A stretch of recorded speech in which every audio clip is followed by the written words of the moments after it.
Brazil ખાતે યોજાયેલ 2024 U20 Rio Meyers સમિટમાં માનનીય મેયર શ્રી દક્ષેશભાઈ માવાણીએ સુરત મહાનગરપાલિકાની વિશિષ્ટ કામગીરી બાબતે વક્તવ્ય રજૂ કર્યું.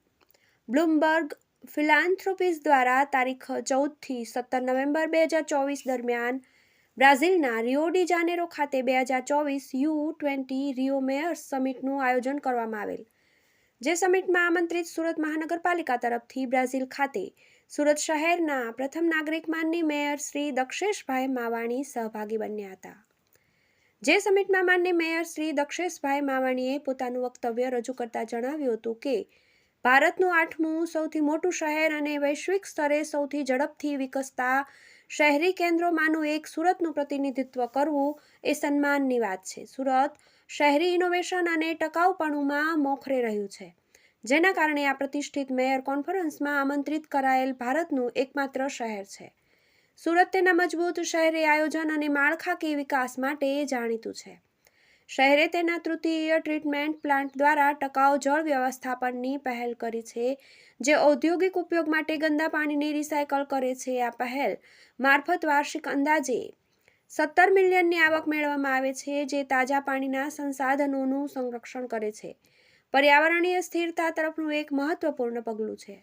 નાગરિકોને આવાસ અને ગૌરવ પ્રદાન કરવા માટે અમે પ્રધાનમંત્રી આવાસ યોજના સહિત વિવિધ યોજનાઓ હેઠળ 82,000થી વધુ નજીવી કિંમતના ઘરોની ફાળવણી કરી છે.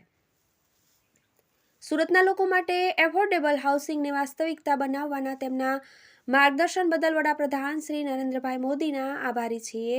આ પહેલા 2001માં ઝૂંપડપટ્ટી જેવી સ્થિતિમાં રહેતા વ્યક્તિઓની સંખ્યા 20%થી ઘટાડીને આજે 6% કરતાં ઓછી કરી છે. આ એક નોંધપાત્ર સિદ્ધિ છે.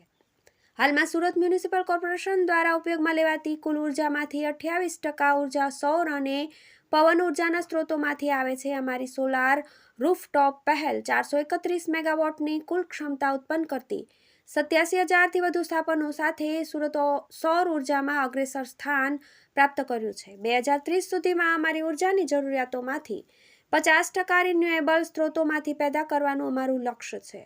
આ U20 સમિટના ભાગરૂપે સુરત ટકાઉ શહેરી પ્રેક્ટિસને પ્રોત્સાહન આપવા, આબોહવા પરિવર્તનને સંબોધિત કરવા અને વિશ્વભરના શહેરો સાથે શ્રેષ્ઠ પ્રેક્ટિસનું આદાન પ્રદાન કરવા માટે પ્રતિબદ્ધ છે.